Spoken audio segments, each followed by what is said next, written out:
Bienvenidos, queridos hermanos, con ustedes su hermano en Cristo, Jaime Cárdenas, en esta programación 15 minutos con la Biblia, porque desconocer las Escrituras es desconocer a Jesucristo.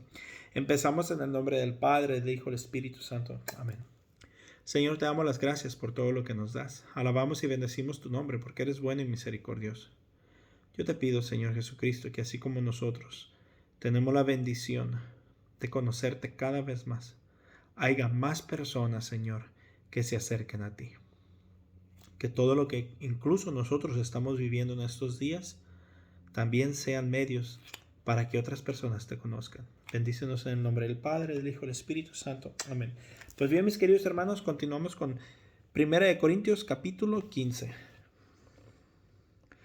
Ahora, hermanos, quiero que se acuerden del evangelio que les he predicado.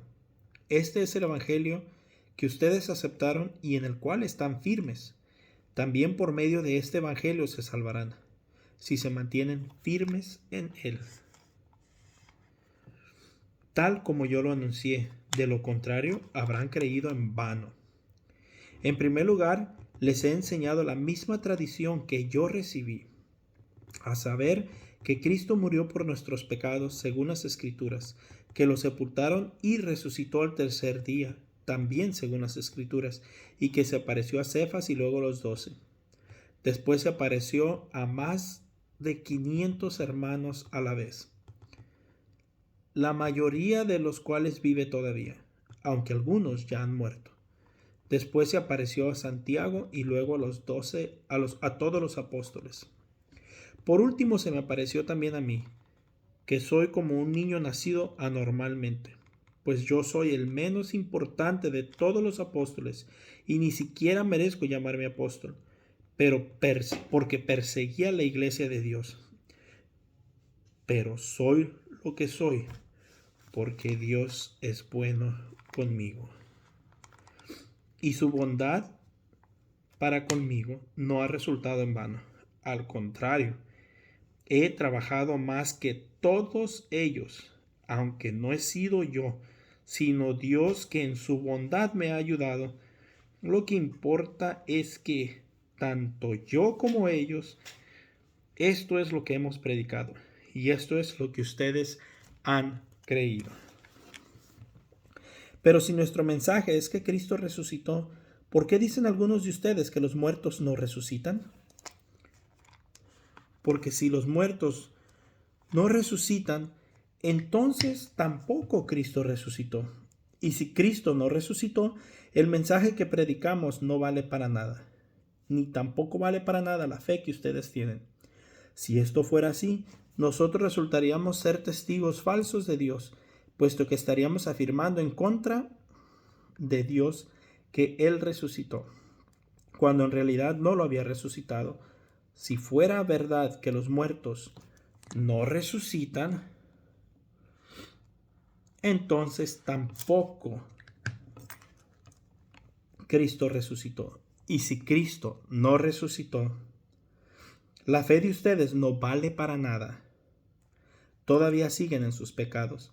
En este caso, también están perdidos por los que murieron creyendo en Cristo. También están perdidos los que murieron creyendo en Cristo. Si nuestra esperanza en Cristo solamente vale para esta vida, somos los más desdichados de todos. Pero lo cierto es que Cristo ha resucitado. Él es el primer fruto de la cosecha. Ha sido el primero en resucitar, así como por causa de un hombre vino la muerte, también por causa de un hombre viene la resurrección de los muertos. Y así como en Adán todos mueren, así también en Cristo Jesús todos tendrán vida. Pero cada uno en el orden que le corresponde. Cristo en primer lugar, después cuando Cristo vuelva, los que son suyos. Entonces vendrá el fin, cuando Cristo derrote a todos los señoríos, autoridades y poderes y entregue el reino a Dios y Padre. Porque Cristo tiene que reinar hasta que todos sus enemigos estén puestos debajo de sus pies. Y el último enemigo que será derrotado es la muerte. porque Dios lo ha sometido todo bajo los pies de Cristo Jesús. Pero cuando dice que todo le ha quedado sometido, es claro que esto no incluye a Dios mismo, ya que es Él quien le sometió todas las cosas. Y cuando todo haya quedado sometido a Cristo, entonces Cristo mismo, que es el Hijo, se someterá a Dios, que es quien sometió a Él todas las cosas. Así Dios será todo en todos. De otra manera, los que se bautizan por los muertos, ¿para qué lo harían? Si los muertos no resucitan, ¿para qué bautizarse por ellos? ¿Y por qué estamos nosotros en peligro a todas horas? Porque, hermanos, todos los días estoy en peligro de muerte. Esto es tan cierto como la satisfacción que siento por ustedes en Cristo Jesús nuestro Señor. Si yo al luchar con las fieras en Efeso lo hubiera hecho por razones humanas, ¿qué habría ganado con eso? Si es verdad que los muertos no resucitan, entonces, como algunos dicen, comamos y bebamos, que mañana moriremos. No se dejen engañar. Como alguien dijo, los malos compañeros echan a perder las buenas costumbres. Vuelvan verdaderamente al buen juicio y no pequen, pues algunos de ustedes no conocen a Dios. Digo esto para que se avergüencen. Tal vez alguno preguntará, ¿cómo resucitarán los muertos? ¿Qué clase de cuerpo tendrán? Vaya pregunta tonta. Cuando se siembra la semilla tiene que morir para que tome vida la planta. Lo que se siembra no es la planta que ha de brotar, sino el simple grano, sea de trigo o de otra cosa. Después Dios le da la forma que Él quiere, y cada semilla le da el cuerpo que le corresponde. No todos los cuerpos son iguales. Uno es el cuerpo del hombre, otro el de los animales, otro el de las aves y otro el de los peces. Del mismo modo hay cuerpos celestes y cuerpos terrestres. Pero una cosa es la hermosura de los cuerpos celestes y otra la hermosura de los cuerpos terrestres. El brillo del sol es diferente del brillo de la luna y el brillo de las estrellas, y aún entre ellas el brillo de una es diferente a la otra. Lo mismo pasa con la resurrección de los muertos. Lo que se entierra es corruptible, lo que resucita es incorruptible, lo que se entierra es despreciable, lo que resucita es glorioso, lo que se encierra es débil, lo que resucita es fuerte. Lo que se entierra es un cuerpo material, lo que resucita es un cuerpo espiritual. Si hay cuerpo material, también hay cuerpo espiritual. Así dice la Escritura. El primer hombre, Adán, se convirtió en un ser viviente, pero el último Adán se convirtió en espíritu que da vida. Sin embargo, lo espiritual es primero, sino lo material. Después lo espiritual. El primer hombre hecho de la tierra era de la tierra. El segundo hombre es del cielo. Los cuerpos de la tierra son como aquel hombre hecho de tierra, y los del cielo son como aquel que es del cielo. Así como nos parecemos al hombre hecho de tierra, así también nos pareceremos a aquel que es del cielo. Quiero decirles, hermanos, que lo puramente material no puede tener parte en el reino de Dios, y que lo corruptible no puede tener parte en lo incorruptible. Pero quiero que conozcan el designio secreto de Dios. No todos moriremos, pero todos seremos transformados. En un momento, en un abrir y cerrar de ojos, cuando suene el último toque de trompeta, porque sonará la trompeta, y los muertos serán resucitados para no volver a morir, y nosotros seremos transformados. Pues nuestra naturaleza corruptible se revestirá de lo incorruptible, y nuestro cuerpo mortal se revestirá de la inmortalidad. Y cuando nuestra naturaleza corruptible se haya revestido de lo incorruptible, y cuando nuestro cuerpo mortal se haya revestido de la inmortalidad, se cumplirá todo lo que dice la Escritura. La muerte ha sido devorada por la victoria. ¿Dónde está, oh muerte, tu victoria? ¿Dónde está, oh muerte, tu aguijón? El aguijón de la muerte es el pecado, y el pecado ejerce el poder por la ley. Pero gracias a Dios que nos da la victoria por medio de nuestro Señor Jesucristo. Por lo tanto, mis queridos hermanos, sigan firmes y constantes, trabajando siempre más y más en la obra del Señor, porque ustedes saben que no es en vano el trabajo que hacen en unión con el Señor. Palabra de Dios. Te alabamos, Señor. Pues bien, mis hermanos, vemos cómo San Pablo está dando varias instrucciones y en este solo capítulo se tumban varias teorías que se enseñan allá afuera. La primera es en capítulo 15, versículo 2. También por medio de este evangelio se salvarán, si se mantienen firmes en él, tal como yo se los anuncié. Del contrario, habrán creído en vano. Mis hermanos, yo ya les he dicho, esa teoría que usan los protestantes de que creen en el Señor y ¿cómo dicen? Perdón, profesa con tu corazón y tu boca que Jesús es el Señor y ya eres salvo. No dice se salvarán o se podrán salvar. No, ellos dicen ya eres salvo. Desde ahora tú ya eres salvo, no importa lo que hagas. Nosotros los católicos no creemos en eso. Nosotros los católicos creemos que se salvarán aquellos que mantengan el evangelio, aquellos que obedezcan el evangelio como dijo Jesucristo.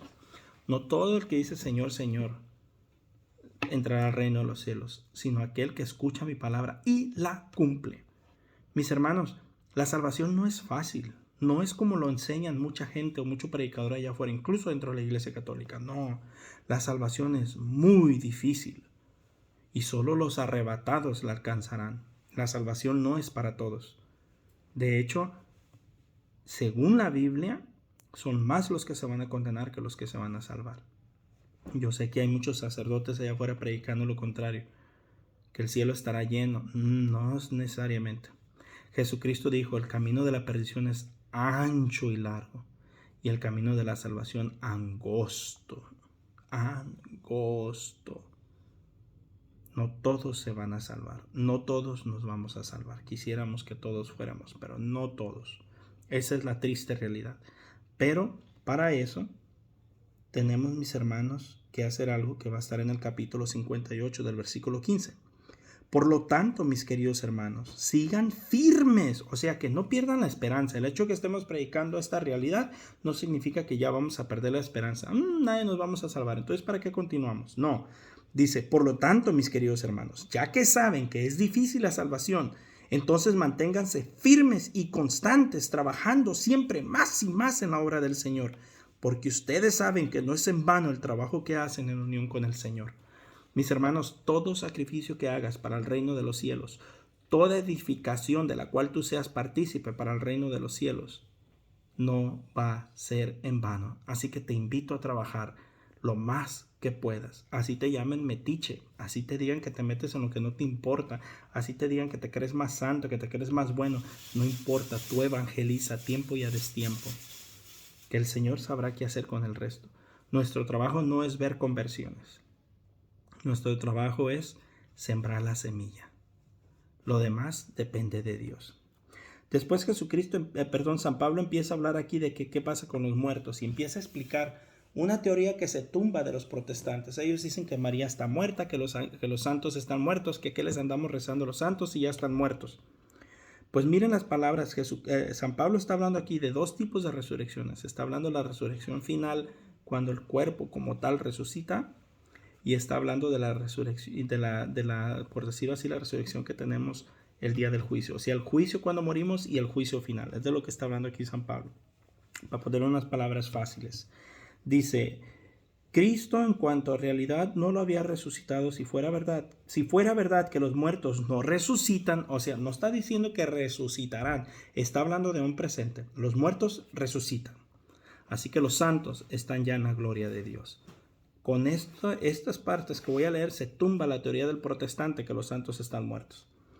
Dice, porque si los muertos no resucitan, no dice resucitarán en el futuro, está hablando del presente. Si los muertos no resucitan, entonces tampoco Cristo resucitó. Cuando un protestante niega que aquellos que mueren en gracia de Dios no resucitan y están muertos esperando el juicio, están negando indirectamente la resurrección de Jesucristo nuestro Señor. Porque si los muertos no resucitan, entonces Cristo no resucitó. Así de fácil. También están perdidos los que murieron dice, y todavía vivirían en sus pecados. Dice, por lo cierto que Cristo ha resucitado. Él es el primer fruto de la cosecha. Ha sido el primero en resucitar. En el versículo 23 dice, pero cada uno en el orden que le corresponda. Cristo en primer lugar, después vendrá. Después, cuando Cristo vuelva a los que son suyos, entonces vendrá el fin que Cristo derrote a todos los señoríos. Ya aquí empieza a hablar del juicio final. Entonces hay una resurrección como tal, presente, actual, y está la resurrección final que vendrá al final de los tiempos. Y entonces empieza a hablar de una diferente manera. Cambia el verbo presente al verbo futuro. Dice, de otra manera, los que se bautizan, acá está, dice,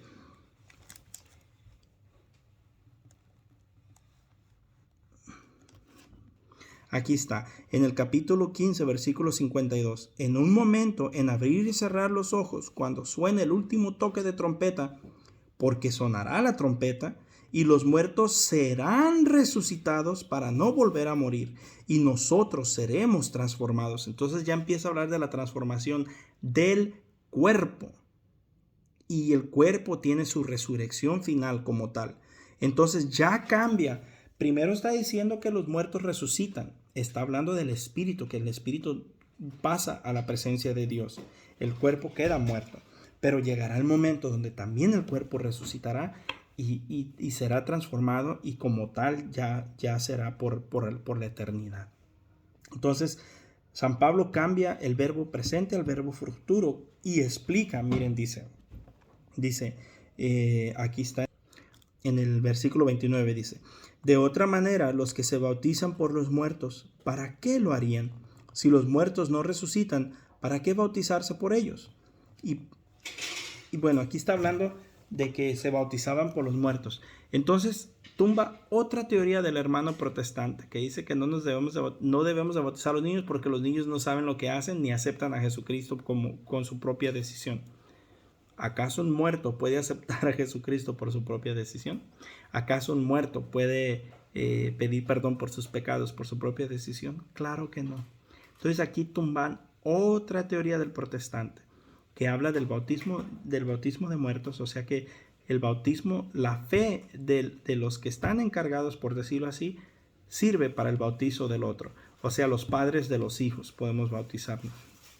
O por ejemplo, cuando condenan al católico porque le celebramos misas a los muertos. Miren, ellos se bautizaban por los muertos. Entonces no se dejen engañar. Leyendo las escrituras nos damos cuenta que se tumban 3, 4, 5, 6 teorías protestantes en cualquiera de los versículos prácticamente que leíamos.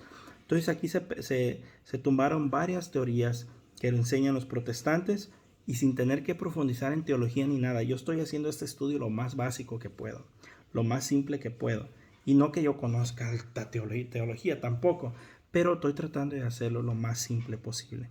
Mis hermanos, y el último punto, dice la palabra del Señor, que el último enemigo que será derrotado es la muerte. Así que si tú eres un católico y le llamas a la niña blanca que le dicen la Santa Muerte, mi hermano, estás adorando al diablo.